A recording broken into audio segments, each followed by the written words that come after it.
If you've been a quilter for very long, you know that new tools and gadgets are coming out all the time, and some of them are really fabulous, and I always have an open mind. Plus, of course, it's always fun to get something new.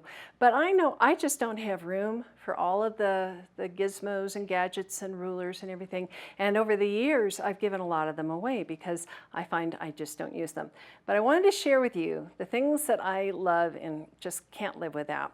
So some of these are kind of old and a little beat up, but I still love them. So starting with this is my, it's very old, and you can see it's all scratched. This is my magnetic pin cushion. I love it because I can throw things. I'll be sewing along and I'll just kind of throw a pin in the general direction, and I know it's going to land there. And I love these pins. Now these are the plastic heads, and I know that some people prefer the glass head because it won't melt, but I love the plastic heads. I don't know why, it's more tactile or easier for me to pull something like that, and I like the size because it's easy to pull these out. So these are my favorite pin cushion and pins. Thread. How can we not love thread?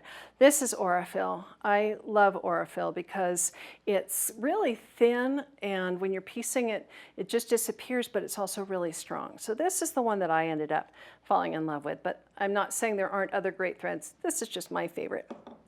An awl. It's so important when I'm trying to guide things under the presser foot and the needle, and I don't want to get myself. That's what I use. I use an awl, and it's handy for all kinds of things, even pulling a few stitches out or kind of flattening something when you're doing applique. So an awl. These are my snips. When I'm sewing and you have threads upon threads, I just snip them away, and sometimes I'll just put them on a shoelace and put them around my neck and do it that way. These are my big Fiskars scissors. This was something I treated myself to. These are titanium blades, and they've just stayed sharp forever. And I like the fact that they're spring-loaded because I have arthritis in my hands, and they just make life easy. This is my favorite thimble of all time. I do a lot of handwork, and this is it's been around forever. It's got a little metal tip in there. It's got room for your fingernails if you ever get long fingernails, which I don't seem to be able to do. And then I have, this is the Rotary Cutter I use all the time. It's ergonomically correct. It can be used, left or right-handed. It just is my favorite. For some reason, this is the one that works for me. But then this is also incredibly handy. This is the Rotary Cutter with the really big blade, and I like it if I'm cutting 8 layers at a time, which I do sometimes, even though maybe you're not supposed to, but you can. I use this because it just goes through those multiple layers really easily, and it's also good for things like flannel and fleece. And anyway, I was really glad when this came out. Rulers. Okay, well, I have a gazillion rulers, but I find that I keep going back to the same ones, and these are the ones. These are the Creative Grid. I hope you can see that, Creative Grid rulers. And on the back, they have these little dots of texture. And what that does is it keeps the ruler from sliding around on your fabric. And I also find them really easy to see through. I have some rulers that have different colors. Instead of the black markings, they have different colors or a lot more lines, and I find those hard to see through. But these are my favorites, the Creative Grids, and I like that they don't slip. This is an add an eighth ruler, and its big sister is the add a quarter ruler. This is what I use when I'm doing paper piecing, foundation piecing.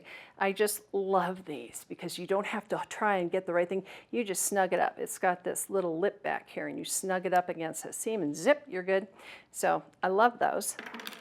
And then this little guy here, the Quilters Cut and Press. There are a lot of different versions of this, and I think they're all pretty good. This is the one I like. You can cut on this side and iron on this side. And speaking of irons, this is my little Rowenta travel iron. It gets so hot. It's so hot, it's dangerous. But it's just the coolest little thing because its handle folds down like that, and you can, it comes in a little case, it takes up no room, and it's super hot. Plus, you can steam with it vertically. So if you're traveling and you're trying to get the wrinkles out, it's a fabulous thing.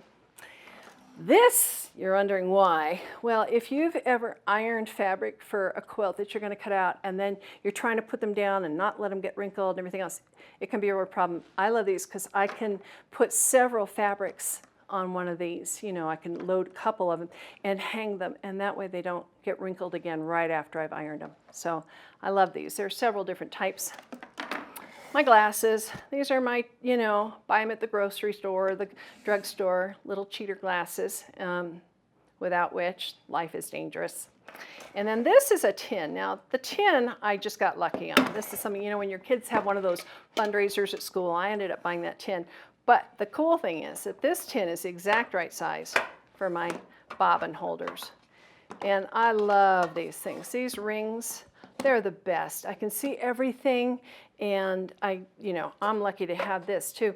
But I have indulged myself. I buy a lot of bobbins and fill them up. So my goal is to have one for every single piece, every single spool of thread I have. So they're all ready and waiting for me. And finally, I have this little guy.